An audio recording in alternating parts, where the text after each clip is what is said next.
Sorry, अर्धा तास लेखकाचा खास मध्ये 30-3 वाचन वसानंतर मी तुम्हा सगळ्यांचं मनापासून स्वागत करते आर्ट सर्कलच्या पेजवर. आजचं हे 30-3 मधल्या 30 पैकी समारोपाचं वाचन होतं. उद्या संध्याकाळी 5 वाजता जे 3 बालवाचक आहेत त्यातल्या एका बालवाचकाचं, जो 30 आणि 3 मधला तिसरा आहे, त्या बालवाचकाच्या अभिवाचनानं उद्या संध्याकाळी 5 वाजता आपल्या या 30-3 वाचन वसाचा समारोप होईल. संपूर्ण महिनाभर कसा संपला हे खरंच कळलं देखील नाही. खूप चांगली टीम या वाचन वसाच्या निमित्तानं आर्ट सर्कलला मिळाली आणि त्याहूनही एक आनंदाची आणि उल्लेख करण्याजोगी गोष्ट अशी की खूप चांगले प्रेक्षक सुद्धा व्हर्च्युअली का होईना पण आर्ट सर्कलला लाभले आणि शब्दशः या सर्कलचा परीघ आमचा वाढत गेला. आता हे लाईव्ह सेशन सुरू होण्यापूर्वी जोगेश्वरीहून पुष्पा जोशी यांचा फोन आला होता. हा वाचन वसा उपक्रम त्यांना आवडलाय, त्यांनी काही पुस्तकं घेतली आहेत आणि त्या वाचन वसाचा त्यांना कसा उपयोग झाला, त्यांना किती आवडला हे त्यांनी खूप भरभरून सांगितलं. इनबॉक्स मध्ये सुद्धा या अभिवाचनानंतर आम्ही हे पुस्तक विकत घेतलं आमच्या संग्रही ठेवण्यासाठी असं सांगणारे अनेक मेसेजेस, अनेक फोन कॉल्स आले. मला वाटतं कार्यक्रमाचं हे फलित आहे की वाचन वसा संपल्यानंतर यात 30 किंवा 33 पुस्तकांपैकी काही पुस्तकं आपल्याकडे असावीत आणि ती आपण आपल्या संग्रही ठेवून आपल्याला जेव्हा पाहिजे तेव्हा आपण ती वाचावी असं प्रेक्षकांना आणि वाचकांना वाटणं. वाचकांचा परीघ विस्तारणं हाच एक खूप मोठा उद्देश याच्या मागे होता, तर तो सफल होतोय असं वाटतंय. पहिली पायरी आहे अर्थात ही. आज 30-3 वाचन वसामध्ये आशुतोष सोमण यांनी, भानू काळे यांनी लिहिलेल्या समतानंद अनंत हरी गद्रे या पुस्तकातला काही अंश वाचला होता. अनंतराव गद्रे एक अष्टपैलू व्यक्तिमत्व, पण त्यांचं व्यक्तिमत्व सर्वात तेजस्वी वाटत राहतं ते त्यांनी समाजासाठी केलेल्या अलोट कामामुळे. भवतालची परिस्थिती प्रतिकूल असताना सुद्धा अनेक जगावेगळ्या गोष्टी त्यांनी घडवून आणल्या. त्यांचं संपूर्ण कार्यकर्तृत्व या पुस्तकामध्ये लेखक भानू काळे यांनी शब्दबद्ध केले. त्यांचं चरित्र वाचणं खरंच एक वेगळा अनुभव आहे. आपणही जरूर हे पुस्तक विकत घेऊन संपूर्ण वाचावं अशी मी विनंती करेन. आज लेखक भानू काळे आपल्याशी संवाद साधायला येणार आहेत अर्धा तास लेखकाचा खास मध्ये, आणि त्यांच्याशी संवाद साधणार आहेत संपादिका स्नेहा अवसरीकर. अंतर्नाद मासिकासाठी 10 वर्ष सहाय्यक म्हणून त्यांनी काम केलंय. मनोविकास प्रकाशनच्या मुख्य संपादक म्हणून त्यांनी जबाबदारी पार पाडली. साहित्य सूचीसाठी 3 वर्ष साहित्यविषयक सदर त्यांनी लिहिलेलं चालू होतं. संगीतकार अशोक पत्की यांच्या चरित्राचं शब्दांकन स्नेहा मॅडम यांनी केलंय. अनेक प्रकाशनांची पुस्तकं संपादन करण्यामध्ये त्यांचा खूप महत्वपूर्ण सहभाग आहे. अक्षरधारा या दिवाळी अंकाचं संपादन त्या करतात. दूरदर्शन आणि आकाशवाणीसह इतर माध्यमांसाठी दीर्घ मुलाखतीही त्यांनी घेतलेल्या आहेत. आज आपल्या आजच्या पुस्तकाचे लेखक भानू काळे यांच्याशी त्या संवाद साधणार आहेत. पुढच्या काही मिनिटात अभिवाचक आशुतोष सोमण आणि संवादिका स्नेहा अवसरीकर आपल्याला जॉईन होतील आणि त्यानंतर लगेचच लेखक भानू काळे सर जॉईन होतील. आशुतोष नमस्कार.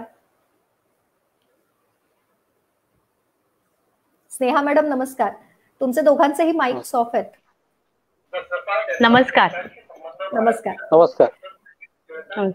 आजचं अभिवाचन अप्रतिम होतं आणि खूप म्हणजे मोठ्या पुस्तकामधनं त्याचा गोषवारा, त्यातल्या ज्या अशा गोष्टी निवडल्या होत्या आशुतोष तुम्ही की ज्या ऐकल्यानंतर हे पुस्तक घेऊन वाचावं अशी उत्सुकता ऐकणाऱ्याच्या मनामध्ये निर्माण व्हावी.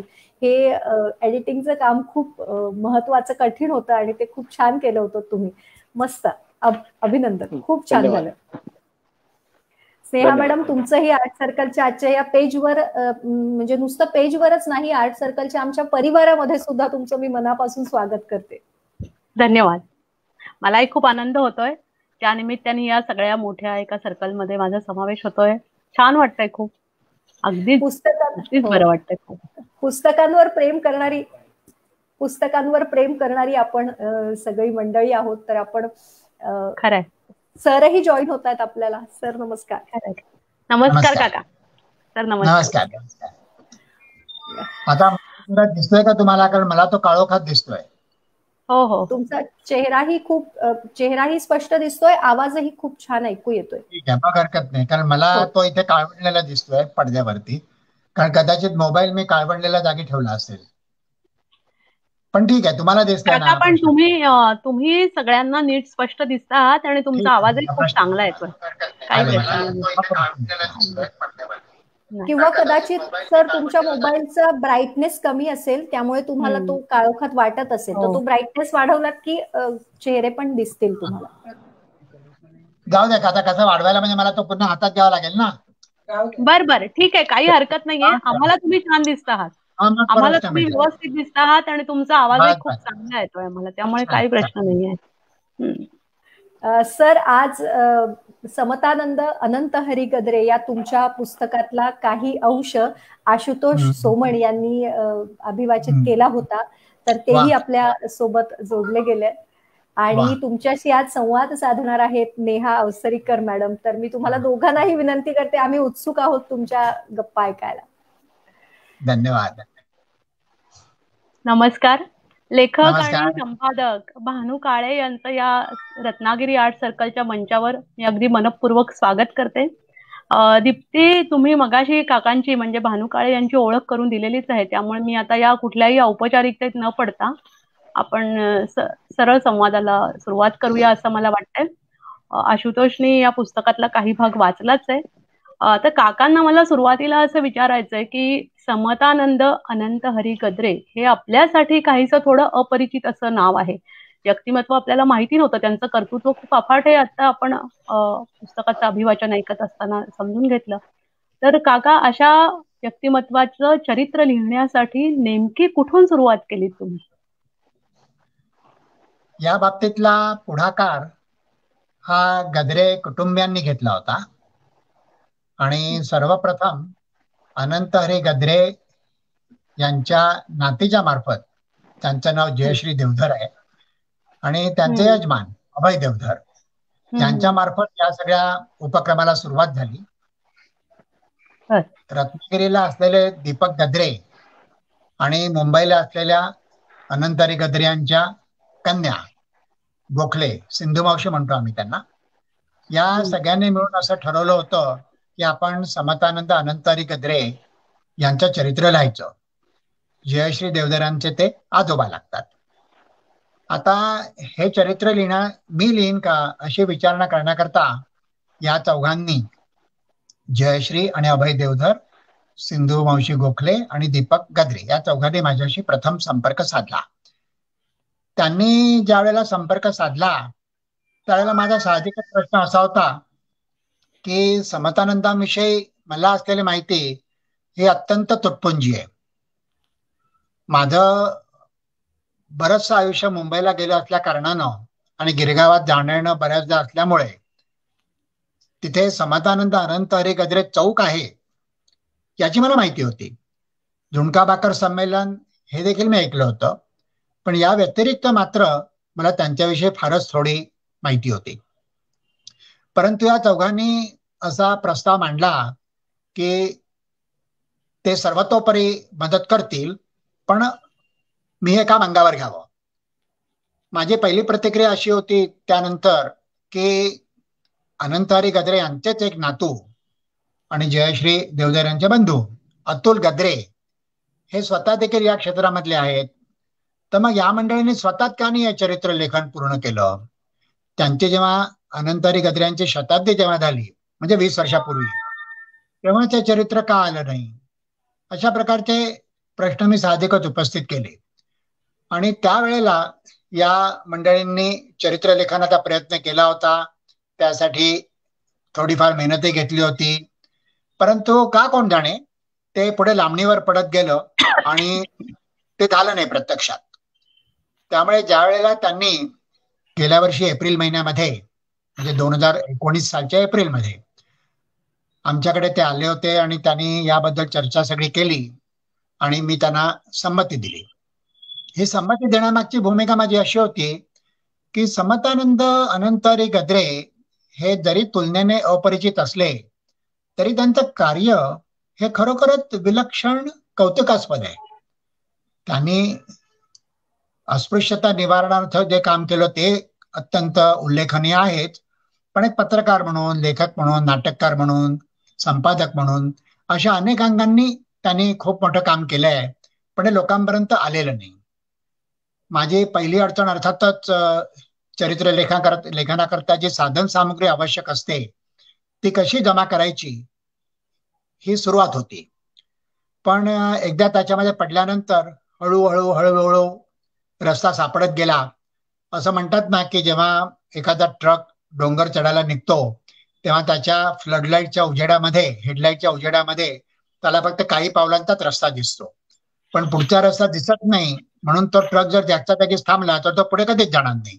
तो जसजसा पुढे सरकत जातो तसशी त्याची दृष्टी अधिकाधिक विस्तारत जाते. तसंच या बाबतीत माझ्या अनुभवास आलं. काका, हा जो ऐवज आहे, या चरित्रासाठी लागणारा जो ऐवज असतो आपल्याकडे, तो तुम्ही कसा मिळवलात? म्हणजे तुम्ही काही गुगलवर सर्च करून ही माहिती नक्कीच मिळवलेली नसणार आहे, कारण ज्या अर्थी तुम्ही एवढं विस्तृत पुस्तक लिहिलंय आणि इतक्या बारकाईने लिहिलंय, तर तो जो अभ्यास आहे, ते जे संशोधन एका अर्थी आहे, हा सगळा जो ऐवज आहे, तो ऐवज तुम्ही कसा मिळवला? खरं सांगायचं तर त्यांच्यावरती, इंटरनेटवरती वगैरे जवळजवळ काहीच माहिती उपलब्ध नव्हती. अगदी काहीच असं म्हणता येणार नाही, कुठेतरी तुटपुंजे काही वाक्य असतील इकडे तिकडे, परंतु चरित्र लेखनाकरता आवश्यक अशा प्रकारची काहीच माहिती तिकडे उपलब्ध नव्हती. त्यामुळे तिथून ती मिळवायचा प्रश्न उद्भवला नाही आणि ती माझी पद्धत पण नाही लेखनाची. मी आधी त्यांच्या चरित्राची जी रूपरेषा माझ्या मनाशी आखली त्याच्यानुसार मी त्यांच्या चरित्राचे वेगळे वेगळे जीवनक्रमाचे कप्पे केले. तेव्हा माझ्या लक्षात आलं की त्यांचा जन्म, बालपण हे देवरुखला झालंय. त्याच्यानंतर मग ते पुण्याला आले. त्यानंतर मग त्यांचा कोल्हापूर, रत्नागिरी अशा अनेक शहरांशी संबंध येत गेला आणि शेवटी त्यांचं वास्तव्य मुंबईला त्यांचं होतं. त्यामुळे ही जी ठिकाणं आहेत, देवरुख, रत्नागिरी, पुणे, मुंबई आणि काही प्रमाणात कोल्हापूर, ही ठिकाणं नक्की केली की या ठिकाणी आपण प्रत्यक्ष जायचं, तिथे मुक्काम करायचा, वेगळ्या लोकांना भेटायचं. मग मी कोणाकोणाला भेटता येईल याची यादी तयार केली. मला इथे नमूद केलं पाहिजे की जयश्री आणि अभय देवधर यांनी या बाबतीमध्ये खूप मोलाचं सहाय्य केलं. त्यांची एक पुतणी गौरी साने, जी पण देवरुखचीच आहे, तिचंही खूप सहाय्य झालं. दीपक गद्रे अर्थातच आमच्या पाठीशी कायमच होते. त्यामुळे एक एक एक एक एक एक मंडळी भेटत गेली आणि हळूहळू चरित्रलेखनाकरता आवश्यक ती साधनं मिळत गेली. दुर्दैवाने त्यांच्या चरित्रामधला बराचसा भाग, त्यांच्या जीवनक्रमातला बराचसा भाग हा तसा अंधकारातच आहे, कारण त्यावेळेला आपल्याकडे डॉक्युमेंटेशन करायची फारशी पद्धत नव्हती. उदाहरणार्थ 1904 साली देवरुख सोडून ते पुण्याला आले. पुण्याला आल्यानंतर ते कुठे राहत होते, कोणाकडे राहत होते, ते का आले वगैरे या सगळ्या बाबतीतची माहिती जी आहे ती तुटपुंजी होती. मग ती इकडे तिकडे वाचन करून, संशोधन करून बरंचसं संशोधन करावं लागलं, बराच वेळ द्यावा लागला. सगळी प्रक्रिया जवळजवळ 9 महिने चालली होती. आणि मग मला हळूहळू आत्मविश्वास यायला लागला की ज्याला कनेक्टिंग द डॉट्स म्हणतात, त्या प्रोसेसनी चरित्राचा एक आराखडा मी उभा करू शकतो. त्यानंतर मग सगळ्या कुटुंबियांसमोर एकदा त्या सगळ्या चरित्राचं वाचन झालं. त्यानंतर सगळ्यांनी आपापल्या सूचना केल्या, त्या सगळ्या मी अंतर्भूत करत करत ते वाढवत गेलो. रत्नागिरीत देखील मला काही चांगली मंडळी भेटली, देवरुखला भेटली, कोल्हापूरला भेटली, मुंबईला भेटली. बाळ कुडतरकर नावाचे आकाशवाणीवरती पूर्वी एक अधिकारी होते. मुलांकरता मज्जमाचा कार्यक्रम करायचे, महिलांकरता वनिता मंडळ करायचे, अनेक कार्यक्रम त्यांनी असे वर्षानुवर्ष सादर केले. आयुष्यभर त्यांनी आकाशवाणीवर काम केलं. अनंत हरी गद्रेंच्या चिरंजीवांचे ते जवळचे मित्र होते आणि त्यामुळे त्यांच्याकडनं मला सुदैवाने खूप माहिती मिळवता आली. सुदैवाने मी अशा करता म्हणतो की चरित्र प्रत्यक्ष पाहणं त्यांच्या तो योग नव्हता. आणि जेव्हा आम्ही त्यांना चरित्राची प्रत द्यायला गेलो तेव्हा ते कोमामध्ये गेले होते. त्यांच्या वयाचं 97 आणि त्यांची इच्छा अशी होती की आपल्या हयातीत हे बघायला मिळावं, पण ते तसे विकलांग होते, वृद्धत्वामुळे खचले होते. पण त्यांच्याकडनं पहिल्यांदी अनंत हरी गद्रे एक व्यक्ती म्हणून विस्तृत रूपाने माझ्यापुढे त्यांचे चित्र उभं राहिलं. कारण त्यांचे जे काही नातेवाईक मला भेटले होते प्रत्यक्ष, त्यांना अनंत हरी गद्रेंविषयी फारशी माहिती नव्हती. कारण अनंत गद्रे हे वारले त्यालाही अनेक वर्ष होऊन गेली होती. आणि त्यांच्या हयातीमध्ये ही जी मंडळी मी आधी उल्लेख केला, जयश्री देवधर, अभय देवधर, दीपक गद्रे, अतुल गद्रे, ही सगळी मंडळी तशी त्या तुलनेने वयाने लहान होती.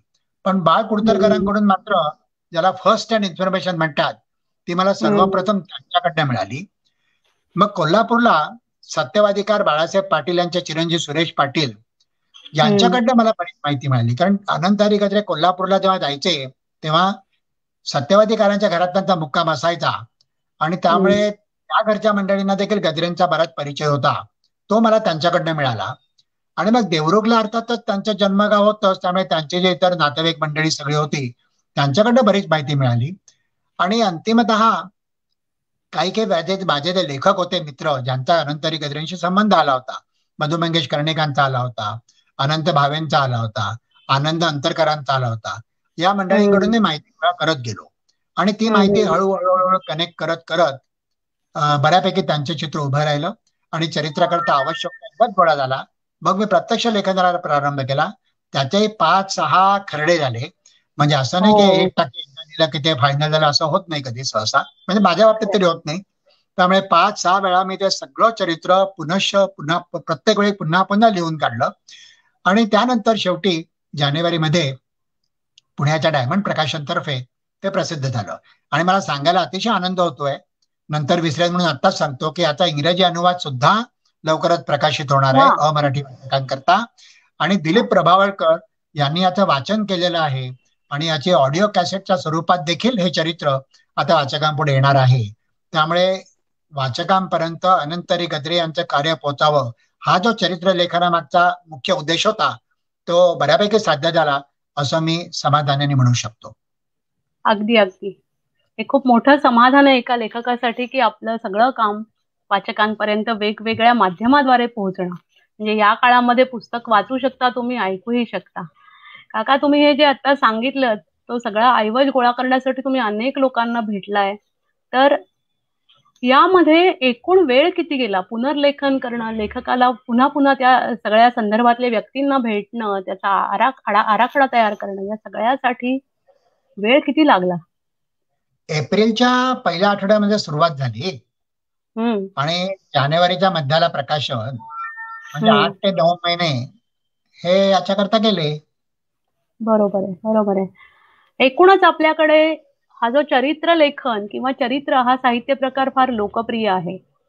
तर तुम्ही अजूनही काही चरित्र लिहिले, 2 अगदी महत्वाची चरित्र तुम्ही लिहिली, तर त्याबद्दल या निमित्ताने आता आपल्याला सांगता येईल का तुम्हाला सगळ्यांना? मी 2 व्यक्तींच्या चरित्राचा आवर्जून उल्लेख करीन. म्हणजे रयत शिक्षण संस्थेचे प्रमुख ऍडव्होकेट रावसाहेब शिंदे श्रीरामपूरचे, मी एक चरित्र लिहिलं. ते विस्तृत आहे, 550 पानांचं चरित्र आहे.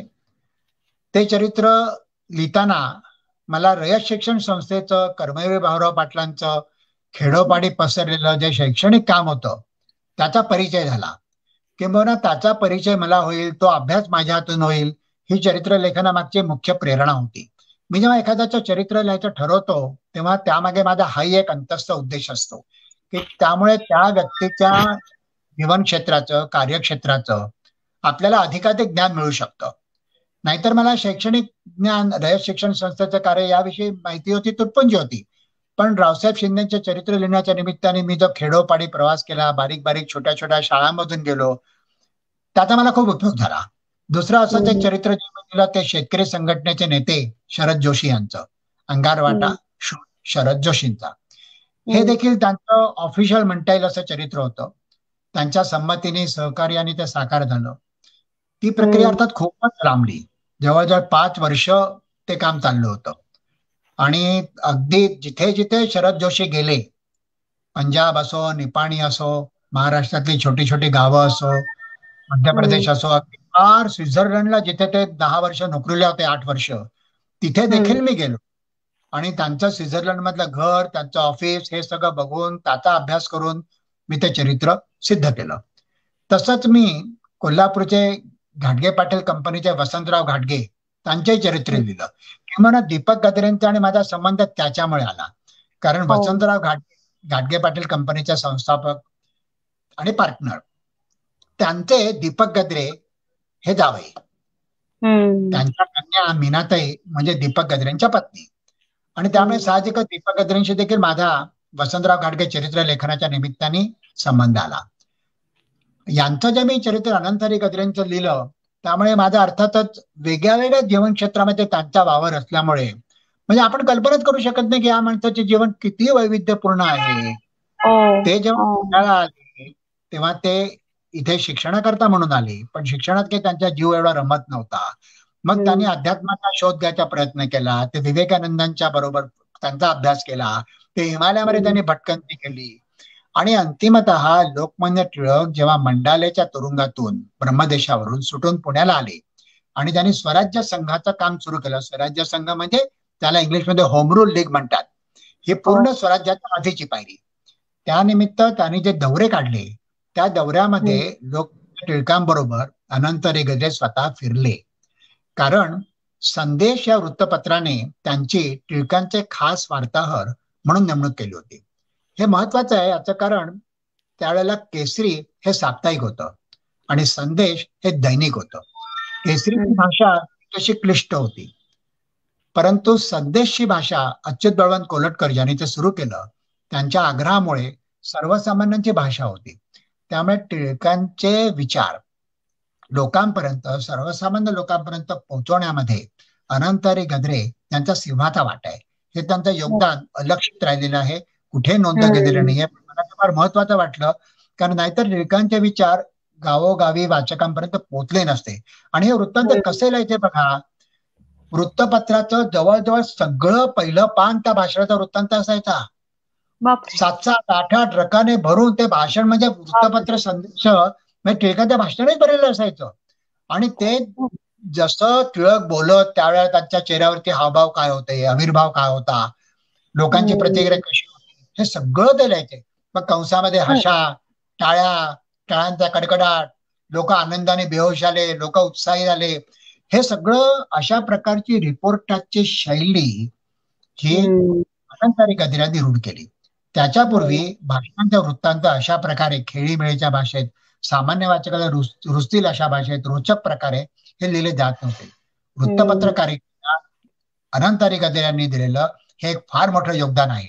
त्यानंतर त्यांनी पुणे सोडलं, ते मुंबईला गेले. मौज हे सुप्रसिद्ध साप्ताहिक, त्यावेळेचं साप्ताहिक म्हणूनच सुरू झालं. आता ते फक्त वार्षिक म्हणून निघतं. मौज साप्ताहिक आणि मौज प्रकाशन संस्था या दोन्हीची स्थापना जवळजवळ 100 वर्ष अनंत हरी गद्रे यांनीच केली. त्यानंतर अनेक वर्ष तरी निर्भीड हे स्वतःच साप्ताहिक चालवलं. त्यांचं आणखीन एक योगदान महत्वाचं आहे जे सांगायला हवं. अनंत हरी गद्रे हे नाट्य क्षेत्रात देखील त्यांनी मोठी कामगिरी केली आहे. ज्या वेळेला बोलपट आले आणि बोलपटाची मर्यादा 2 ते 3 तासाची असायची, यावेळेला नाटकं मात्र त्यावेळची रात्री 9-10 वाजता जे सुरू व्हायची ते पहाटे 4-5 पर्यंत चालायची. त्यामुळे जेव्हा बोलपट आले तेव्हा लोकांनी बोलपटांकडे जायला सुरुवात केली आणि नाटकांकडे पाठ फिरवली. कारण रात्री 10 वाजल्यापासून 5 वाजेपर्यंत कोण बसून राहणार नाटक बघत. वन्स मोर किती वेळा देणार. आणि ते कंटाळवाणं व्हायचं सर्वसामान्य लोकांना. ज्यांना खरीखुरी गाण्याची आवड आहे ते बघायचे अशी नाटकं. पण त्यामुळे नाटकांना ओटी लागली होती आणि जवळजवळ सगळ्या नाट्य संस्था त्या जवळजवळ बंद पडल्या होत्या.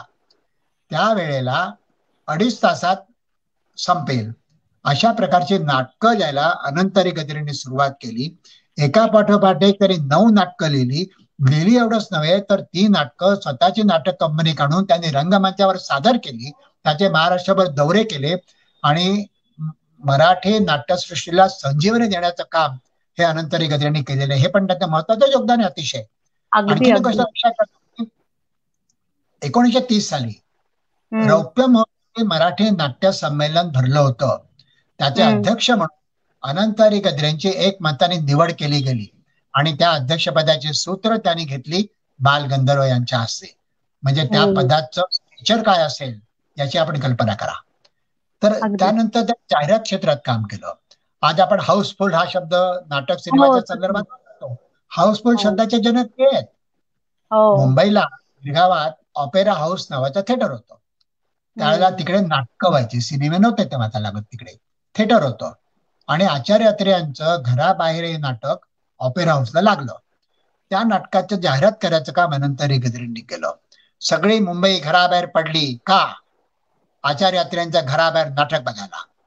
आणि ऑपेरा हाऊस थिएटर खरोखर पूर्ण भरलं. आणि त्यावेळेला त्यांनी दुसऱ्या दिवशी पेपरात जी जाहिरात दिली ती अशी दिली, हाऊसफुल. आता हाऊस शब्द हा ऑपेरा हाऊस मधला हाऊस शब्द आहे, आणि फुल म्हणजे पूर्ण भरलेलं या अर्थाने, पण त्याचं स्पेलिंग मात्र आपण FULL न करता FUL त्यांनी केलं. हाऊसफुल, पूर्ण हाऊसफुल हा शब्द त्याने आणला. असे कितीतरी शब्द होते नाटकांच्या जाहिरातीत आज दिसतात ना, दणदणीत, खणखणीत, हे शब्द अनंत गजरेंनी काढले. जाहिरातीचं तंत्र त्यांना खूप अवगत होतं. लोकमान्य टिळकांनी त्यांना जाहिरात प्रवीण म्हटलं होतं, प्रसिद्धी प्रमुख म्हटलं होतं, आचार्य अत्रेंनी त्यांना जाहिरात जनार्दन म्हटलं होतं. आणि जाहिरातीमुळे त्यांचा संबंध सोहराब मोदी या सिने निर्मात्याशी आला. सोहराब मोदी आणि त्यांचे दोन बंधू हे एकेकाळी भारतीय सिने सृष्टीमधली ही फार मोठी मंडळी होती. त्यांच्या मालकीचे 100च्या वर थिएटर्स होती. त्यांनी अनेक उत्तम उत्तम पिक्चर झाशी की राणी पासून हे सोहराब मोदींनी निर्माण केले. आणि त्यांच्या चित्रपटाच्या जाहिराती करायचं काम अनंत गजरेला मिळालं. त्यामुळे अमराठी वृत्तपत्र सृष्टीशी देखील अनंत गजरेंचा संबंध आला. सोहराब मोदी ही त्यांना भेटलेली एक त्यांच्या जीवनावरती मोठा प्रभाव पाडणारी व्यक्ती होती. ते पारशी होते सोहराब मोदी स्वतः, पण त्यांच्या कुटुंबाचे आणि अनंत गजरेंच्या कुटुंबाचे जवळचे संबंध होते. इतके की जेव्हा सोहराब मोदींची पत्नी गरोदर राहिली तेव्हा अनंत गजरेंच्या पत्नींनी त्यांच्याकरता अळीवाचे लाडू पाठवले होते, जे त्यांना अतिशय आवडले होते. आणि ते स्वतः अनंत गजरेंवरती इतके खुश होते सोहराब मोदी. आज लोकांना आश्चर्य वाटेल, त्या काळात सोहराब मोदींना दरमहा 650 रुपये पगार ते देत होते. कल्पना करा, त्या काळात 650. आणि शेवटपर्यंत सोहराब मोदींवर आणि अनंत गजरेंचं खूप प्रेम होतं. अनंत गजरेंच्या घरामध्ये भिंतीवरती सोहराब मोदींचा फोटो होता, आणि सोहराब मोदींच्या फोटोला वंदन करूनच अनंत गजरे घर सोडायचे. मुंबईला गोरेगावकर 40 गिरगावात एका छोट्या खोलीमध्ये या माणसाने संसार केला, पण त्यांची दृष्टी इतकी विशाल होती की ती खरोखर जीवनाच्या विविध अंगांना स्पर्श करणारी, विविध कार्यक्षेत्र आपल्या आवाक्यामध्ये आणणारी, अशा प्रकारची दृष्टी त्यांच्यात होती. आणि त्यामुळे जेव्हा ते समाजकार्याकडे वळले तेव्हा देखील त्यांनी त्याच्यामध्ये क्रांतिकारक काम केलं. तुम्ही कल्पना करा, सत्यनारायणाची पूजा करायला ते हरिजन जोडप्याला बसवत. इतकंच नव्हे तर त्या हरिजन जोडप्याचे पाय अनंत गजरे आणि त्यांच्या पत्नी स्वतःच्या हाताने धुवत, आणि ते पाणी ताम्हणामध्ये जमा केलेलं पाणी ते प्राशन करत. आणि त्यावेळेला ते एक मंत्र म्हणत. तो मंत्र असा होता की एक ब्राह्मण म्हणून आमच्या जातीने तुमच्यावरती जो अन्याय केला आणि पैश, त्याचं मी प्रायश्चित्त करतोय, असं म्हणून त्याने तो सत्यनारायण करायला सुरुवात केली. मुळात सत्यनारायण सावरकर देखील रत्नागिरीमध्ये करतच होते. रत्नागिरीमध्ये सत्यनारायण म्हणा किंवा सहभोजन म्हणा, त्या सहभोजनाला त्यांनी धार्मिकतेची डूब देऊन त्याला एक मांगल्य प्राप्त करून दिलं. आणि त्यामुळे तेव्हा गाडगे महाराज त्यांच्या सहवासात आले, आणि गाडगे महाराजांनी त्यांना सांगितलं की अण्णा म्हणायचे, अनंत गजरेंना घरगुती अण्णा नाव होतं, तुम्ही असे महाराष्ट्रभर सत्याग्रह करा, 1001 सत्याग्रह करा. आणि मला सांगायला खूप आनंद वाटतो की अनंत गजरेंनी संबंध महाराष्ट्रात 3500 वेळा असं सत्याग्रहण केले. 3500 वेळा. प्रसाद काय वाटायचे? झुणका भाकर. का? गरीबाला परवडेल म्हणून. पुन्हा पूर्वी तो तुपातला शिरा दिला जायचा ना, त्याच्या मागे सोवळ्याची कल्पना होती. त्याला पाणी नाही लागायचं तुपात, परंतु ते नको म्हणून तेव्हा पवित्र मानलं जायचं. म्हणून मग त्यांनी मुद्दाम झुणका भाकर हाच प्रसाद म्हणून दिला. म्हणजे एकीकडे सर्वसमावेशक अशी असं त्या पूजेला स्वरूप दिलं. बहुजन समाजाच्या सगळ्या वर्गांना त्याच्यात आणलं, आणि त्याला जे धार्मिकतेचं अस्तर होतं त्यामुळे त्या पूजेला एक प्रकारची महनीयता, महात्म्य प्राप्त झालं. आणि खरोखरच तो अगदी क्रांतिकारक प्रकार होता, कारण धर्माचा आधार घेत धर्मातल्या वाईट रूढी दूर करायचं काम इतरांनी केलं नाही असं म्हणायचं मला. पांडुरंग शास्त्री आठवले वगैरे इतर अनेक लोकांनी असं केलंय, पण अनंत गजरेंनी अस्पृश्यता निवारणार्थ जे काम केलं, ज्यामुळे खरं म्हणजे त्यांना शंकराचार्यांनी समतानंद ही पदवी दिली. हे मला विलक्षण मोलाचं काम वाटतं की अस्पृश्यता निवारणार्थ एखादा ब्राह्मण माणूस इतकं काम करतो आणि आपलं सगळं आयुष्य त्या कामाला वाहून घेतो. ही कल्पनाच रोमांचक आहे हो. म्हणजे खरोखर म्हणजे या माणसाचं काम लोकांपुढे इतकी वर्ष का आलं नाही आणि याचं मला आश्चर्य वाटतं खरं म्हणजे का असं झालं. त्यांच्या शेवटी आहे ना स्नेहा, ते तब्येतीने त्यांना साथ येईल बघा. पत्नी वारल्यानंतर ते एकटे पडले, 5 मुली होत्या, मुलींची लग्न झाली होती, तर आपापल्या घरी गेल्या होता. त्यांना एक मुलगा होता वसंत म्हणून, आणि तो आपली गादी पुढे चालवेल आपली अशी त्यांची खात्री होती. कारण तो कर्तृत्ववान होता, देखणा होता, अनेक याच्यामध्ये त्याला रुची होती, नाटकात कामं करायचा, रेडिओवर तो काम करायचा, किंवा तो रेडिओवर काम करायचा ना वसंत, म्हणून बाळ कुडतरकरांशी यांचा संबंध झाला. बाळ कुडतरकर रेडिओवरती काय सादर करत, ही गोष्ट 1940 आहे, आणि त्या श्रुतिकांमध्ये ते वसंताला रोल देत असत, म्हणून त्यांची ओळख झाली.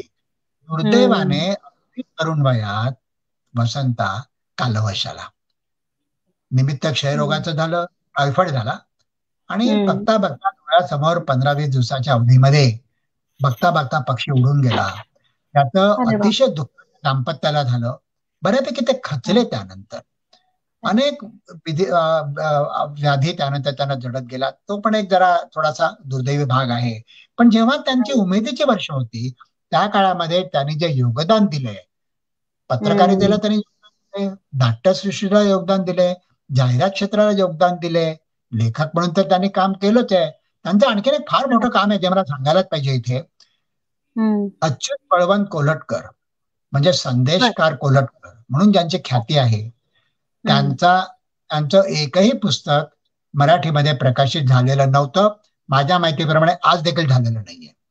आणि अच्युत बळवंत कोल्हटकर हे पत्रकारितेमध्ये समतानंद गद्रेंचे गुरु, आणि म्हणून समतानंद गद्रेंनी अच्युत बळवंत कोल्हटकरांच्या लेखाचे 3 संकलन, आणि प्रत्येक संकलन 300-350 पानाच्या बरं का, हे स्वतःच्या खर्चाने प्रसिद्ध केलं.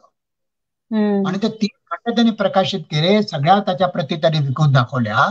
आणि अच्युत बळवंत कोल्हटकरांचं देखील साहित्य जर आपल्याला आज उपलब्ध आहे तर त्याचं देखील श्रेय अनंतहरी गद्रेंना दिलं पाहिजे.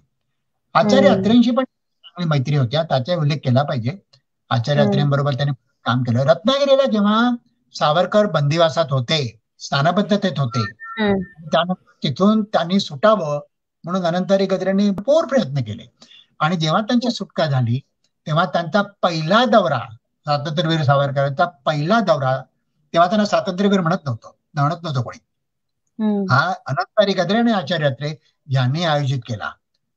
पहिला दौरा कोल्हापूर, तिथून पुढे पुण्यामधल्या भाषणामध्ये एकदा आचार्य अत्रेंनी त्यांना स्वातंत्र्यवीर पदवी अर्पण केली, आणि त्यांनी आचार्य अत्रेंना आचार्य म्हणायला लागले. त्यापूर्वी त्यांना प्रल्हाद केशव अत्रेच म्हणत.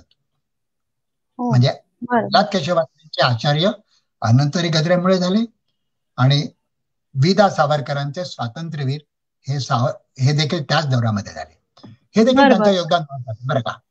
अगदी अगदी अगदी. काका, लेखक म्हणून अशी तुमची एक खूप मोठी ओळख आहेच आहे. या चरित्राबरोबर तुम्ही अनेक पुस्तकं तुमची आहेत. तिसरी चांदणी पासून ते बदलता भारत अनेक पुस्तकांना खूप वाचकांनी चांगला प्रतिसाद दिला आहे. याच्यानंतर आणखीन एक अत्यंत महत्वाची ओळख म्हणजे अंतर्नादचे संपादक. गेल्या 25 वर्षांपासून तुम्ही अंतर्नाद चालू ठेवलाय, स्वतः संपादन करत आहात, प्रकाशित करत आहात. हा जो 25 वर्षांचा काळ आहे, अंतर्नाद सुरू करण्याचा काळ आणि आताचा काळ, या काळाविषयी तुम्ही काय सांगाल? कारण तुम्ही इतका मोठा एक 25 वर्षाचा साहित्य क्षेत्रातला काळ तुम्ही अगदी जवळून बघितलाय. म्हणून आता स्नेहा, मी काही हे वेगळं सांगायची गरज नाही. तू त्याच्यात सहभागी होतीस, तू प्रथम पासून आमच्या घराचीच सदस्य होतीस, आमचं घर हेच अंतर्नादचं कार्यालय होतं, त्यामुळे तू घरचीच झालीस, आणि हे सगळं तू जवळून बघितलंयस. त्यामुळे मी वेगळं असं काही काय सांगण्याचा तुला माहिती नाही असं तर मी काही सांगू शकणार नाही. परंतु इतर वाचकांना देखील, श्रोत्यांना देखील वेगळं असं सांगायचं तर मी असं म्हणेन की ज्या कालखंडामध्ये मराठी मासिकं जवळजवळ राहिली नव्हती, आणि जी राहिली होती ती फक्त दिवाळी अंक या स्वरूपात राहिली होती. मग ते हंस मोहिनी नवल असो, दीपावली असो, इतर अनेक, किर्लोस्कर, श्री, मनोहर, अनेक. त्या काळामध्ये अंतर्नादनी अनेक लेखकांना, अक्षरशः शेकडो लेखकांना एक व्यासपीठ निर्माण करतो. आता अंतर्नादचा जो यंदाचा दिवाळी अंक निघणार आहे ना, तो आम्ही एवढं अंतर्नाद म्हणून काढणार आहोत. म्हणजे 25 वर्षात ज्या लेखकांचं साहित्य आपण छापलं त्याचा या दिवाळी अंकामध्ये समावेश आहे. तर त्या निमित्ताने, आणि नाहीतरी कोरोनामुळे घराबाहेर कुठे जायची सोय राहिलेलीच नाहीये, त्यामुळे सगळे जुने अंक माळ्यावरून काढून ते पलंगावर पसरून तासन तास मी ते वाचत होतो, केवळ त्यातलं काय वेचक वेधक निवडता येईल हे शोधण्याकरता. पण ते करताना माझ्या लक्षात आलं, जवळजवळ 15,000 पृष्ठांचा ऐवज हा पण वाचकांना दिला. त्याच्यामध्ये अनेक लेखक असे आहेत आजचे की ज्यांच्या लेखनाचं उमेदवारीच्या काळामध्ये अंतर्नाद मध्ये त्यांनी लेखन केलेलं आहे. आता त्यांची नाव घेणं हे औद्धत्य ठरेल, परंतु असे अनेक लेखक आहेत की ज्यांच्या लेखनाला आमच्याकडनं प्रारंभ झालेला आहे. आणि अक्षरशः शेकडो लेखकांचं लेखन अंतर्नादमधून येत गेलं, कारण दरवर्षी 12 अंक म्हणजे 11 अंक अधिक दिवाळी अंक जो जोड अंक असतो, म्हटलं की इतके हजारो पृष्ठांचा ऐवज आला. आणि मी पहिल्यापासूनच असं ठरवलं होतं की आपण क्लिष्ट असं काही छापायचं नाही. बऱ्याचदा मासिकामध्ये काय होतं, लोक एमफिल करतात, पीएचडी करतात वगैरे, प्रबंध वगैरे काहीतरी सादर करतात आणि मग तोच लेखरूपाने, पुस्तक रूपाने वगैरे प्रकाशित करतात. आणि त्याच्यात देखील आता सगळ्यांना जे माहिती आहे की कट अँड पेस्ट असा जॉब असतो बहुतेकदा, पण अशा प्रकारच्या लेखनातून वाचनापासून विन्मुख व्हायची खूप शक्यता असते. त्यामुळे वाचनीयता हा नेहमी पहिला निकष मानला. दुसरं म्हणजे ज्या प्रकारच्या दीर्घ साहित्याला अन्यत्र कुठे व्यासपीठ उपलब्ध नाही, अशा प्रकारचं साहित्य आपण छापायचं असं मी ठरवलं. उदाहरणार्थ, आज कुठल्याही वृत्तपत्रामध्ये कथा हा प्रकार दिसणार नाही, कविता प्रकार दिसणार नाही, किंवा दीर्घ लेखन ज्याला म्हणतो, निबंध म्हणतो, असं लेखन दिसणार नाही. परंतु अंतर्नाद दीर्घ लेखनाला नेहमीच प्राधान्य केलं. उदाहरणार्थ, यशवंत रांजणकर यांनी काही हॉलिवूडच्या उत्तम चित्रपटांविषयी, चित्रपटांच्या निर्मितीविषयी प्रदीर्घ लेखन केलं. हे लेखन कुठल्याही वृत्तपत्रात, साप्ताहिकात, पुरवणीमध्ये छापून देणं अशक्य होतं, कारण त्याचा आवाका मोठा होता. ती चित्रपट कथा नव्हती. चित्रपट कथांचे अनुवाद अनेकांनी केले, पण गॉन विथ द विंड पासून सुरुवात करून gone with the wind, psycho, Casablanca, citizen Kane, godfather, एका पाठोपाठ यांनी जे विस्तृत लेखन केलं ते दुसरीकडे प्लॅटफॉर्मच मिळाला नसता. आता उदाहरणार्थ, या दिवाळी अंकामध्ये आम्ही त्यांचा गांधी या रिचर्ड अटेनबरोच्या चित्रपटावरचा लेख घेतलाय. रिचर्ड अटेनबरो, सर रिचर्ड अटेनबरो, इंग्लिश माणूस, पण गांधीवरती चित्रपट केला. तो इतका उत्तम केला की एका अर्थाने आज जगभर गांधीजींची पताका पोहोचवण्याचं काम हे सर रिचर्ड अटेनबरो यांच्या गांधी चित्रपटाने केलेलं आहे. त्या चित्रपटाने 8 ऑस्कर प्रथम पुरस्कार मिळाले. हा देखील विक्रम आहे जो आजपर्यंत कुठल्याही चित्रपटाला मोडता आलेला नाही. मला वाटतं शिंडलर्स लिस्टला तेवढे मिळाले होते.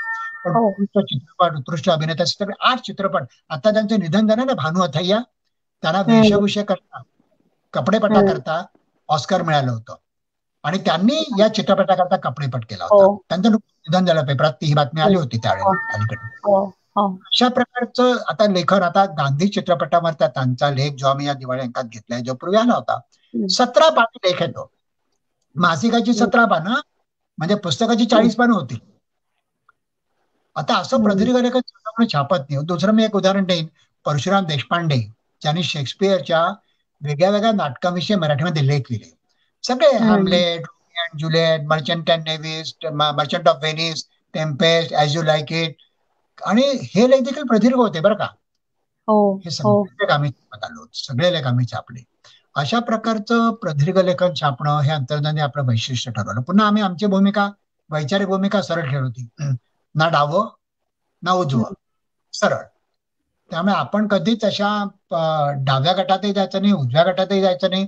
जे खऱ्या अर्थाने चांगलं साहित्य आपल्याला मिळेल ते आपण छापायचं. दत्तप्रसाद दाभोळकरांचं लेखन देखील आम्ही छापत होतो आणि विनय सहस्त्रबुद्धेंचं लेखन देखील आम्ही छापत होतो. गंगाधर गाडगीळांचं लेखन देखील आम्ही छापत होतो. म्हणजे असं काही अस्पृश्यता, वैचारिक क्षेत्रामध्ये अस्पृश्यता अंतर्नादाने कधीही पाळली नाही. आणखीन एका गोष्टीवर मी भर दिला, तो म्हणजे आपण व्यवहाराला चोख असलं पाहिजे. आपल्याकडे कोणी बोट टाकता कामा नाही की आणि आपल्याला फसवलं किंवा आपलं काही पेमेंट बुडवलं कामा नाही. त्यामुळे माझा एक नियम होता, आम्ही लेखकांना जे पत्र लिहायचो ना, तेव्हा त्या साहित्य स्वीकृतीच्या पत्राबरोबर बांधन म्हणून आम्ही किती देतो याचा देखील अंदाज त्याला द्यायचो, किंवा आकडा कळवायचो, इतकं बांधन देऊ. हे काही फार मोठा भाग नाही. दिवाळी अंकांना मानधन देतात, परंतु मासिक अंकांना देखील मानधन द्यायची पद्धत आणि प्रत्येक लेखकाला प्रत्येक अंकाला ही अंतर्धानी मला वाटतं मराठीमध्ये आवर्जून रूढ केली. त्यामुळे तो एक खर्चच होता, पण तरी देखील आम्ही तो पेलत आलो. आणि आता कारण असं की लेखकाच्या श्रमाची आपण फुल ना फुलाची पाकळी म्हणून तरी काहीतरी कदर केली पाहिजे, कारण तो तुमच्याकडे जो वेळ देतोय त्या वेळेला मूल्य आहे हो, त्याची तुम्ही कदर करता. पेपरवाला ते पैसे देता, प्रिंटरचे पैसे देता, पण लेखकाला काम मारता. ही पहिल्यापासून अंतर्धानाची भूमिका होती. आम्ही प्रतिसाद हे सदर चालू केलं त्यावेळी वाचकांच्या पत्रांना कुठलंही मासिक एवढी जागा देत नव्हती जेवढी आम्ही देत आलो. आणि एवढंच नव्हे तर आम्ही लेखकाचं संपूर्ण नाव, फोन नंबर, पत्ता हे देखील छापायचो. बाकीच्या मासिकवाल्यांनी अनेकांनी मला सांगितलं होते की असं करू नका, तुमचे लेखक बाकीच्या प्रकाशक पळवतील. म्हटलं पळवतात ना, काय फरक पडतो. आणि आम्ही आता मात्र गेल्या 5-6 वर्षात मराठी प्रकाशन क्षेत्रात तुम्हाला इतरत्र दिसतो बदल, की लेखकाचं नाव, पत्ता, फोन नंबर, ईमेल आयडी छापला जातो. पण अंतर्धानी 1995 साली ऑगस्ट महिन्यात पहिला अंक निघाला तेव्हापासून सातत्याने हे धोरण राबवलं. पुन्हा दुसरं एक असं की कुठलंही बिल आलं तरी ते आल्यानंतर 2 दिवसाच्या पे करायचं. पेपरवाल्याचे पैसे थकलेत, प्रिंटरचे पैसे थकलेत, बांडरचे पैसे थकलेत, असं कधीही नाही. मी नेहमी माझ्या पत्नीला वर्षाला म्हणतो की आपल्या दाराशी कोणी माझं पेमेंट अडकलंय म्हणून आला असं व्हायला नको. माझ्या पैशात तुम्हाला निर्वेद जगता आलं पाहिजे. त्यामुळे कोणाचंही पेमेंट कधीही रोखून ठेवायचं नाही, ही आम्ही पहिल्यापासून एक भूमिका घेतली. दुसरं आम्ही काय केलं, घर हेच ऑफिस असल्यामुळे आता मी काही तुला सांगायची गरज नाही कारण तू त्याच्यात सहभागी होतीसच.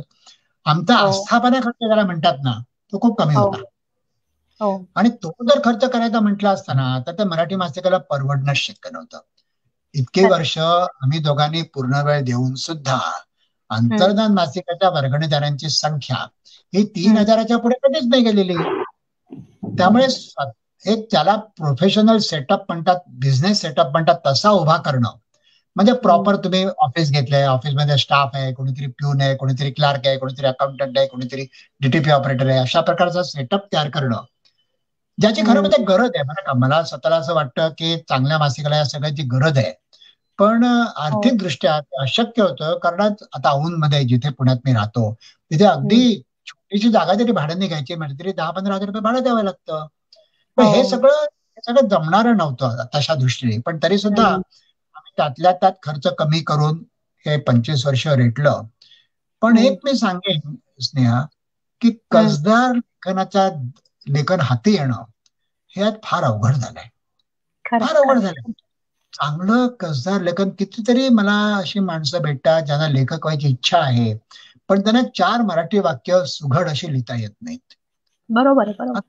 त्याची कारण अनेक आहेत. त्याविषयी मला त्या खोलात द्यायचं नाही, कारण काय आता कदाचित माध्यमांचा प्रश्न असेल. आता मी मराठी माध्यमात शिकलो, माझी पत्नी मराठी माध्यमात शिकली, तू देखील अर्थातच मराठी माध्यमात शिकलीस. आता जी पिढी, आज जी शाळेत जाणारी पिढी आहे त्या पिढीचा मराठीशी संबंध काय राहणार आहे. ती पिढी इंग्रजीमध्ये शिकत असेल तर ते इंग्रजीमध्ये विचार करणार. बरं, आता मोबाईल आणि टीव्हीमुळे पूर्वी एक वेळ अशी होती की साहित्य हे जीवनामध्ये त्याला खूप महत्वाचं स्थान होतं. दिवाळी अंकाकरता लोक लाईनी लावायचे. मी बघितलेत, माझ्या हाताने माझ्या डोळ्याने बघितलेत की दिवाळी अंकाकरता लोक लाईन लावून ते विकत घ्यायचे. ग्रंथालयामध्ये दिवाळी अंकाची आगाऊ नोंदणी केली जायची, मला अमुक अमुक अंक हवाय वगैरे वगैरे. ते दिवस गेले. आता त्याविषयी गळे काढण्यात काही अर्थ नाही. समाज खूप बदललाय, समाज खूप बदललाय. आता चांगलं लिहिणारे लेखकही मिळत नाहीत आणि चांगल्या वाचनाची आस असणारे वाचकही कमी झालेले आहेत. 25 वर्षामध्ये हा मराठी समाजामध्ये जो बदल झालाय तो साहित्य देखील उमटलाय. आता हल्ली माझ्या अवतीभोवतीची मी माणसं जेव्हा बघतो ना, अगदी माझ्या रक्ताचे नातेवाईक देखील बघतो, तेव्हा दिवसाचे 2-3 तास ते मोबाईलवरती घालवतात आणि मोबाईल सतत त्यांच्या हातात असतो. कधी व्हॉट्सअप येतं, कधी कोणी काय व्हिडिओ पाठवतं, कधी कोणी काय करतं, कधी आणा कोणी कॉल करायचा असतो. आता ह्या सगळ्यातून वाचनाकरता वेळ कधी काढणार तो माणूस. बरं, टीव्ही बघण्यात देखील जे मोबाईलवरती अडकलेले नसतील ते लोक टीव्हीवरच्या वाहिन्यामध्ये अडकलेले आहेत. म्हणजे हा देखील एक फार मोठा समाजामध्ये फरक पडलाय. त्याची आपण साहित्यिकांनी ओळख करून घेतली पाहिजे. किंवा पूर्वीच्या काळी उगाच काहीतरी वि. स. खांडेकर, ह. ना. आपटे या सगळ्यांची उदाहरणं, नाचे पडके असं होते, कुसुमाग्रज असं होते, केशवसूत असं होते, ते गेले ते दिवस. गंगाधर गाडे हो. हवे आता ते दिवस आहेत. आजच्या काळात असा कोण लेखक आहे ज्याच्या नावावरती दिवाळी मासिक दिवाळी अंक लोक विकत घेतील? असं कोणी नाही आहे. एक वेळ अशी होती, प्रत्येक दिवाळी अंकामध्ये आम्ही बघायचो, अरे जयवंत दळवींची कथा आहे, वाचली पाहिजे. अरे बापू काळेंची मंगेश कर्णिकांनी लिहिलंय. म्हणजे एक दिवाळी अंकामध्ये एक आकर्षण होतं. आता असं काही राहिलेलं नाहीये. लेखकाचं नाव एखाद्याचं वाचून काही वाचक तो दिवाळी अंक विकत घेतील असंही नाही राहिलेलं, किंवा मासिक विकत घेतील असं तर अजिबातच नाही. पुस्तकांच्या आवृत्तीची ते 500 वरती आली आहे. 12 कोटीच्या महाराष्ट्रात. ज्या प्रमाणामध्ये शिक्षणाचा प्रसार झालाय, ज्या प्रमाणामध्ये समृद्धी वाढली आहे, त्या प्रमाणामध्ये वाचन वाढलंय. आज कॉलेजच्या प्राध्यापकांना लाख लाख रुपये पगार मिळतो. तुम्ही जाऊन विचारा बरं, गेल्या 5 वर्षामध्ये तुम्ही किती पुस्तकं विकत घेतली? तो एकदा डोळे उघडून या वास्तवाला आपण सामोरं गेलं पाहिजे. किती दिवस आपण हे सगळं नजरेआड करणार आहोत? कारण ही आत्मवंचना असं माझं मत आहे. असो, आता तुम्ही जे म्हणलात त्यालाच जोडून आता मला असं म्हणायचं की आज आहे ना, आपण बघतो की तंत्रज्ञान अत्यंत सक्षम आहे. म्हणजे दिवसेंदिवस ते इतकं प्रगत होत चाललंय की आताच बघा, आपण आपापल्या घरी राहून सुद्धा आपण एकमेकांशी बोलतोय, संवाद साधतोय. रत्नागिरीचं आर्ट सर्कल आहे, तुम्ही औंधला राहताय, मी शिवाजीनगरला राहतोय, आपण बोलू शकतोय. या सगळ्या माध्यमांमुळे काय झालंय की लेखन खूप होत आहे. वेगवेगळ्या प्रांतातले, भागातले वेगवेगळे लोक वेगवेगळ्या विषयांवर लिहितात. त्यांच्यासाठी माध्यमं खूप आहेत. म्हणजे फेसबुक आहे, व्हॉट्सअपवर तर लोक काही बाई लिहित असतात, त्याचं पण जमेत धरायलाच नको आता. पण तरी सुद्धा खूप प्रकारे खूप विस्तृत असं लेखन होत आहे. पण हे खूप लेखन आहे, हे खूप दूरपर्यंत पोहोचवता येतं या माध्यमांमुळे. पण ज्याला आपण मूल्यात्मक किंवा गुणात्मक, गुण वाढवणारं दर्जेदार असं लेखन जर आता व्हायला हवं असेल, तुम्ही आता म्हणालात की असं लेखन व्हायला आपल्याला वाट बघावी लागते, सापडत नाहीत लवकर लोक, तर त्याच्यासाठी कसं करावं, काय काम करावं लागेल, तुम्हाला काय वाटतं? आता तुम्ही 25 वर्ष हे सगळं पाहिलंय, तर एक या पुढच्या काळामध्ये केवळ खूप तंत्रज्ञानाचा प्रसार झालाय म्हणून लोकांपर्यंत खूप विविध प्रकारचं लेखन येत चाललंय, तर याचं सगळं हे त्याचा दर्जा, त्याचे गुण हे कसं ठरवलं जाणार आहे, किंवा कसं वाढवता येईल गुणात्मक वाढ लेखनातली? स्नेहा, हा तो अतिशय महत्वाचा मुद्दा मांडलायस. आपलं औपचारिकपणे उगाच काहीतरी खोटं खोटं बरोबरच मी खूप चांगला प्रश्न आहे असं म्हणणार नाही, पण हा मुद्दा खरोखरच महत्वाचा आहे. कारण तो अगदी आजच्या साहित्य सृष्टीच्या पुढे ज्या समस्या आहेत त्याच्या गाभ्याला हात घालणार आहे. Farewell to arms. Farewell to arms म्हणजे हत्यारांना निरोप. फेअरवेल टू आर्म्स ही अर्नेस्ट हेमिंग्वे या अमेरिकन लेखकाची कादंबरी. त्याकरता त्याला नोबेल पुरस्कार मिळाला. फेअरवेल टू आर्म्स या कादंबरीचं शेवटचं पान हेमिंग्वेनी 69 वेळा लिहिलं. 69. बापरे. 70ला 1 कमी, 60 अधिक 9, 69 वेळा त्यांनी शेवटचं पान दिलं. लोक किती पुनर्लेखनाला वेळ देतात तुम्ही कल्पना करा. अशी मेहनत घेऊन जेव्हा लेखन होतं तेव्हाच सकस निर्मिती होऊ शकते. पुनर्लेखनाला पर्याय नाही.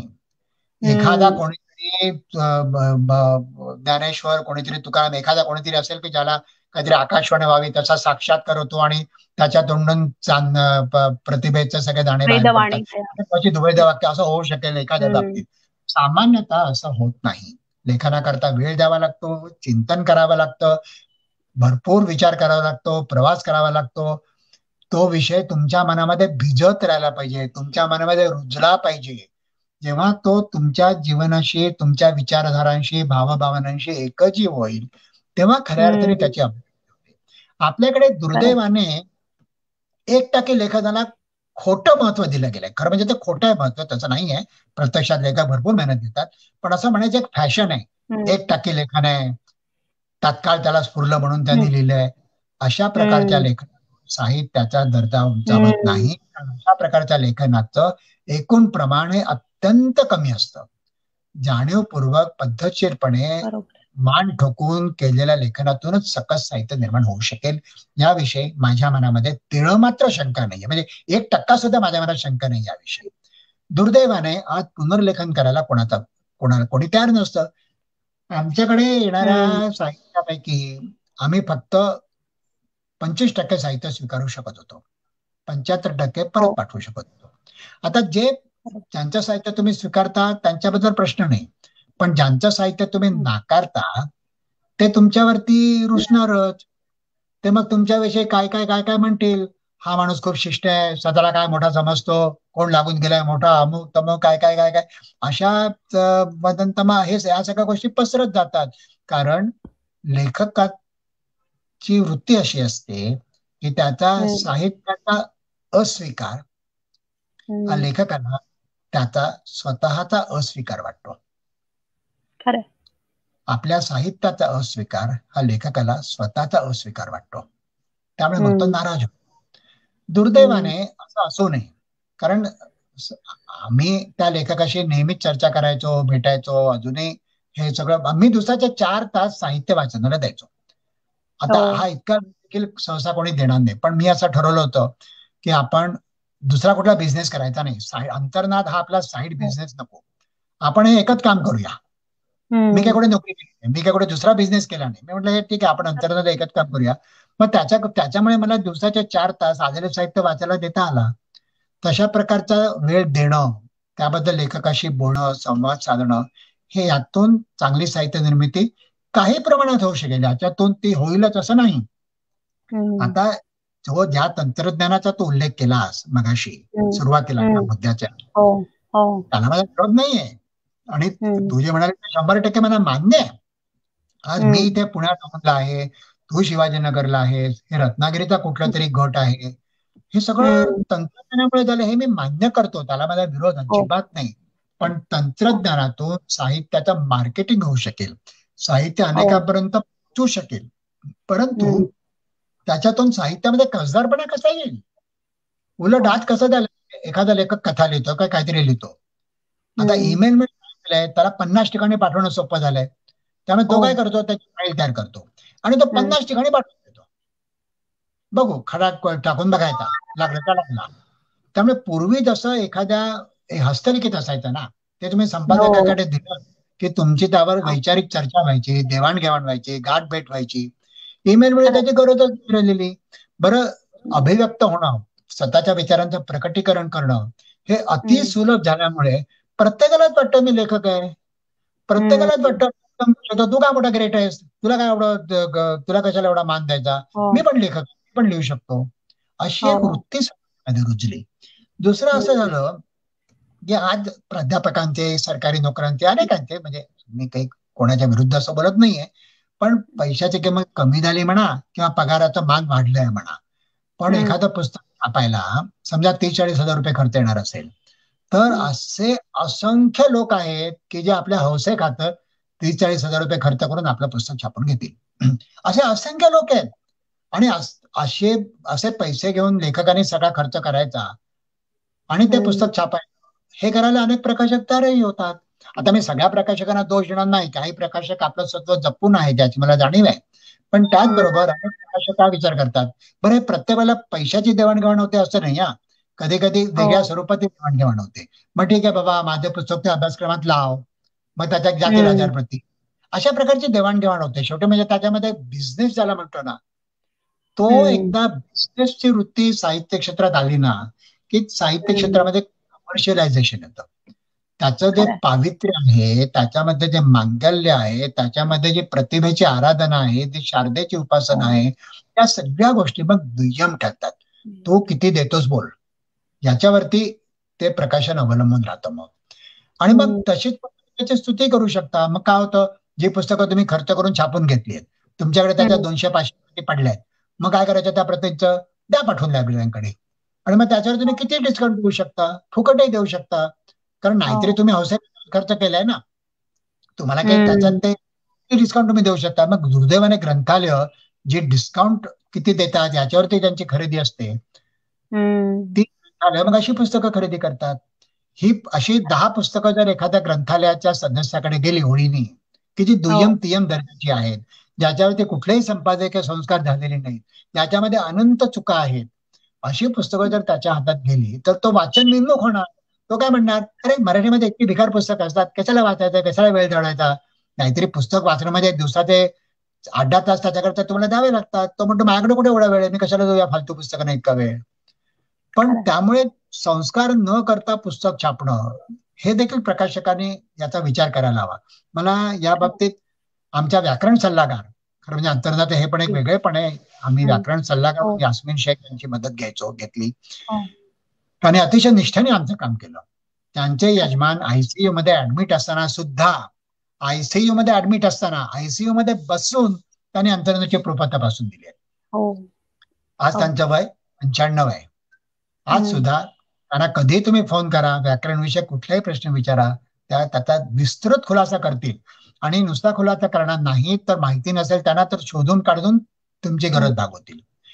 त्यांचाही मोठा, त्या म्हणायच्या की माझ्या ह्याच्यामध्ये जर चूक आढळली व्याकरणाची, प्रमाण भाषेची, तर मला अंगावरती ओरखडा उमटल्यासारखं वाटतं. इतकी दक्षता त्या घ्यायच्या. या सगळ्यातून काय असतं की परिपूर्णता ही अनेक छोट्या गोष्टींमधून निर्माण होते. आणि परिपूर्णता एक छोटी गोष्ट नाही.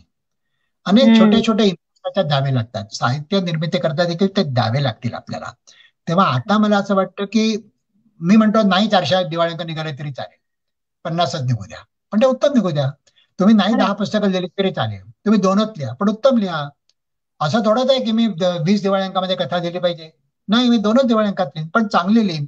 अशी आपलं जे प्रॉडक्ट आहे ना, शेवटी ते तुमचं साहित्य, तुमचं लेखन हे तुमचं प्रॉडक्ट आहे. त्या प्रॉडक्टचाच दर्जा चांगला नसेल तर नुसतं त्याचं मार्केटिंग, रंगीबेरंगी जाहिराती छापून आणि काय ऑडिओ व्हिडिओ अमुक तमुक स्टोरी टेल, व्हॉट्सअप, अमुक फेसबुक, या सगळ्याचा काय उपयोग आहे? याचा उपयोग आहे, मी दोष नाही देते, पण त्याचा उपयोग प्रसारणार्थ आहे, निर्मितीत नाहीये. तुमचं जे प्रॉडक्ट आहे ते उत्तम करा ना. त्याच्यावरती कोणीही लक्ष देत नाही, त्याच्याबद्दल कोणीही बोलत नाही. सगळेजण असंच म्हणतात सरकारने हे करावं, सरकारने ते करावं, त्याने मला जाहिराती द्याव्यात, कंपन्यांनी जाहिराती द्याव्यात, ग्रंथालयाने ही पुस्तकं विकत घ्यावीत वगैरे वगैरे. अरे पण तुम्ही सतत त्या पुस्तकावरती किती मेहनत घेता? तुम्ही ते पुस्तक अक्षरशः जीव ओतून लिहिता का? तसं जर तुम्ही लिहिलं, तुमचं प्रॉडक्ट जर उत्तम नसेल तर मग बाकी विक्रीला काय अर्थ आहे? किंवा ते सगळे प्रयत्न म्हणजे आत्मवंचना आहे ती. मला असं मुळीच वाटत नाही हे सगळं इंटरनेट आणि फेसबुक आणि हे ते ऑनलाईन मार्केटिंग याच्यामुळे साहित्याचा प्रसार होऊ शकेल, पण याच्यामुळे चांगल्या साहित्याची निर्मिती नाही होणार. ही चांगल्या साहित्याची निर्मिती ही लेखकाच्या मनात होत असते, त्याच्या अंतर्मनात ती होत असते. तो त्याचा अंतर्नाद असतो. त्याचा अंतर्नाद जेव्हा त्या साहित्य कृतीमध्ये उमटतो तेव्हा ती सकस साहित्य कृती बनते. आणि तिथे या टेक्नॉलॉजीचा उपयोग खूप सीमित आहे. खरंय काका, मला आता असं वाटतंय की या निमित्ताने आता आपण या सगळ्यात साहित्य क्षेत्राला ज्याच्या त्याच्या अंतर्नादाप्रमाणे ज्याला जे आवडेल, जे लिहावंसं, मनपूर्वक लिहावंसं वाटेल असं लिहिता यावं, अशा नोटवर आपण इथं थांबूयात आता. कारण आपण गेले जवळपास 1 तास झाला आपण बोलतो आहोत आणि तुमच्याशी बोलण्यासाठी अजून कितीही वेळ मी दिला किंवा आपण सगळ्यांनी कितीही वेळ दिला तरी तो कमी आहे. कारण अजून बरेच असे विषय आहेत की ज्याची आपण सुरुवात सुद्धा केली नाहीये. त्यामुळे तो कुठेतरी थांबायला हवाय. त्यामुळे आपण इथं थांबूया. आणि हे पण एक शेवटी मी हे पण सांगेन, साहित्य ही आहे ना स्वस्तात फिटवायची हाऊस बनू नये. हे आपण ना साहित्य खूप कॅज्युअल करून टाकले, खूप थिल्लर करून टाकलंय, स्वस्त करून टाकलंय. हे चुकीचं आहे. असं एखाद्या गायकाला जेव्हा तुम्ही परफॉर्मन्सला बोलावता तेव्हा त्याचं मानधन हे 5 आकडे 6 आकडे देखील असतं आणि ते लोक देतात. पण तुम्ही साहित्यिकाचा काय विचार करता बरं? म्हणजे साहित्यिकाने सुद्धा स्वतःला थिल्लर बनवू नये, चीप बनवू नये, आणि एकूण समाजाने सुद्धा साहित्याला त्याचा जो उचित दर्जा आहे तो द्यायला हवा. कालिदासाला राजा भोजाच्या दरबारामध्ये मानाचं स्थान होतं. मग तसं स्थान जेव्हा साहित्यिकाला मिळेल तेव्हा साहित्याला देखील काहीतरी लिहायची प्रेरणा मिळेल, त्याला महत्व मिळालं पाहिजे. टीव्हीवरच्या छोट्याच्या सिरियल मध्ये काम करणारी छोटीशी अभिनेत्री जरी रस्त्याने चालली ना तरी 50 लोक वळून बघतील. आणि एखादा मोठा जरी चालला ना तरी लोकांना त्याचं नाव पण माहिती नसतं. अरे साहित्य अकादमी पुरस्कार म्हणजे कोण आहे, काय आहे? म्हणजे अशा समाजामध्ये दुर्दैवाने कसे साहित्य निर्माण होणार, कसं साहित्य निर्माण होणार? तेव्हा साहित्याला महत्ता प्राप्त होणं ही जबाबदारी उभयपक्षी आहे. ही समाजाची पण आहे आणि मुख्य त्या साहित्यिकाची स्वतःची जबाबदारी आहे. मला वाटतं मी थांबलो तर चालेल आता. नमस्कार दीप्ती, खूप आभार, संधी दिलीत तुम्ही. नमस्कार. हो, हे रत्नागिरी आर्ट सर्कल आणि मला दीपक गद्रेंचे आभार मानले पाहिजेत, कालमिंदेंचे आभार मानले पाहिजेत आणि त्यांचे जे इतर कोणी सहकारी असतील सगळ्यांशी माझा परिचय नाही, पण त्या सगळ्यांचे आभार मानले पाहिजेत कारण त्यांच्यामुळे हा योग जुळून आला. धन्यवाद. तर मनापासून आभार मानते मी. आणि आजचा 30वा दिवस होता आजच्या ह्या उपक्रमाचा वाचन वसा. तर आपल्या रेग्युलर प्रेक्षक आहेत दया साळगावकर, त्यांनी आजच्या ह्या तुमच्या कार्यक्रमासाठी एक मस्त कॉमेंट पाठवली आहे. साहित्य निर्मिती आणि प्रसारण यावर सरांचं अनुभवाचे बोल ऐकणं ही आजची पर्वणी होती. धन्यवाद. धन्यवाद सर, मनापासून आभार मानते मी तुमचे. आपण वेळ दिलात आणि खूप मनमोकळ्या गप्पा मारल्या. अनंत हरी गद्रेंच्या स्मृतीला आपण शेवटी वंदन करूया. हो हो, अगदी अगदी अगदी अगदी. त्यांच्या जन्मदिनी त्यांच्या स्मृतीला वंदन करून आपण हा कार्यक्रम संपूया. आणि ते जरी देवरुखचे असले तरी देवरुख आणि रत्नागिरी काही फार नाही आहे वेगळं. त्यामुळे एका अर्थाने ते रत्नागिरीचेच सुपुत्र आहेत. त्यामुळे हे चरित्र देखील रत्नागिरीमधल्या घराघरातून वाचलं जाईल, त्याचा प्रसार व्हावा. आणि या निमित्ताने आपल्या भूमीतनं निपजलेल्या एका पुत्राने जो पराक्रम गाजवला तो रत्नागिरीच्या आजच्या पिढीला देखील कळू द्या. खरंय खरंय सर. धन्यवाद. कदाचित या कार्यक्रमाचा त्याकरता उपयोग व्हावा. हो सर, खूप खूप आभार मानते मी तुमचे सर. धन्यवाद. धन्यवाद. स्नेहाताई, तुमचेही मनापासून आभार मानते. आज इतकी मनमोकळी मुलाखत सरांची तुम्ही घेतलीत आणि कदाचित तुम्ही त्यांच्या कुटुंबातल्या असल्यामुळे आणखीन ती खुलत गेली आणि आम्हाला सगळ्यांना खरंच दयाताई म्हणाल्या त्याप्रमाणे सरांचे अनुभवाचे बोल ऐकणं ही पर्वणी ठरली. तुमचेही मी मनापासून आभार मानते. नाही, आभार तर मीच तुमचे मानेन, कारण या निमित्ताने मला संधी मिळाली आणि भानू काळेंची गप्पा मारणं हा माझ्यासाठी नेहमीच फार आनंदाचा भाग असतो. आणि आता 2-3 मुद्द्यांवरच आपण बोललो, त्यांच्याकडे सांगण्यासारख्या खूप गोष्टी आहेत. पण या निमित्ताने मला एका जाहीर मंचावर त्यांच्याशी बोलता आलं याचा मला खूप आनंद होतोय. त्यामुळे मीच खरं म्हणजे तुमची अत्यंत आभारी आहे. आणि तुमचे उपक्रम फार सुंदर आहेत. तुम्ही असेच उपक्रम नेहमी करा असं मी अगदी मनपूर्वक तुम्हाला सांगेन, कारण याची खूप गरज आहे या काळामध्ये. खरंय, खूप आभार. तुमच्यासारख्या माणसांचा पाठिंबा असेल तर हे नक्की कायम चालू राहील. अगदी कायमचा पाठिंबा आहे तुम्हाला. अगदी अगदी. थँक्यू. आशुतोष, तुमचे सुद्धा खूप आभार मानते मी. डिस्कनेक्ट झाले आशुतोष. It's okay. समाजकार्य असो, पत्रकारिता असो, नाट्यक्षेत्र असो, अनेक चांगल्या गोष्टींचे प्रवर्तक समतानंद अनंत हरी गद्रे यांच्या आयुष्यावरच्या पुस्तकाची ओळख आजच्या अभिवाचनामुळे आपल्याला झाली आहे. आज 30 वाचन वसामधल्या 30व्या पुस्तकाचा दिवस होता. 30 दिवस, 30 पुस्तकं आणि त्यांचे लेखक यांच्याशी थेट संवाद. रत्नागिरीसारख्या ठिकाणाहून या सगळ्याचा समन्वय करणं हे सुरुवातीला थोडंसं कठीण वाटलं होतं, पण प्रत्यक्ष उपक्रम सुरू झाला. 2 आठवडे पूर्ण झाले उपक्रमाचे आणि जसजसा प्रेक्षकांचा, रसिकांचा प्रतिसाद वाढत गेला, लेखकांकडून, प्रकाशकांकडून कौतुकाची थाप मिळायला लागली, तसतसा आमचा हुरूप वाढला आणि आपण अत्यंत योग्य मार्गावर आपला कार्यक्रम चाललेला आहे याची खात्री आम्हाला पटली. या सगळ्यामध्ये एकदाच फक्त तांत्रिक अडचण उद्भवली होती, पण त्यावरही तोडगा काढला आणि खंड मात्र पडू दिला नाही. हा 30 दिवसांचा उपक्रम, त्याआधीचे तयारीचे 15-20 दिवस आम्हा सगळ्यांसाठी एक वेगळा अनुभव होता, वेगळी ऊर्जा होती, उत्साह होता. हा सगळा अनुभव, ही सगळी पडद्यामागची मजा तुम्हा सगळ्यांशी आम्हाला शेअर करायची आहे. यासाठी उद्या संध्याकाळी 7 वाजता आपण एकत्र पुन्हा एकदा भेटणारच आहोत. तत्पूर्वी उद्या संध्याकाळी 5 वाजता 3 मधल्या एका पुस्तकाचं, अर्थात बालसाहित्यातल्या एका गोष्टीचं अभिवाचन श्रावणी खांडेकर करणारे आणि उद्याच्या आपल्या लेखिका आहेत नीलम माणगावे. उद्या संध्याकाळी 5 वाजता बाल अभिवाचकाला ऐकायला विसरू नका. आणि उद्या संध्याकाळी 7 वाजता 1 तास टीम वाचन वसाचा खास याच्यासाठीही आपण जरूर उपस्थित राहा. आपण सगळे भेटू आणि पडद्यामागच्या गमती जमती, पडद्यामागे जे काही आम्हाला म्हणण्यापेक्षा आमच्या तांत्रिक टीमला ज्यांनी खूप मेहनत घेतलीये, आउट ऑफ द वे जाऊन मेहनत घेतलीये, अशा सगळ्या टीम अशी आपल्याला गप्पा मारायच्या आहेत तर जरूर हजर राहा. पुन्हा एकदा तुम्हा सगळ्या रसिक प्रेक्षकांचे आभार मानते आणि थांबते. भेटूया उद्या संध्याकाळी 5 वाजता आणि त्याच्यानंतर संध्याकाळी 7 वाजता. धन्यवाद.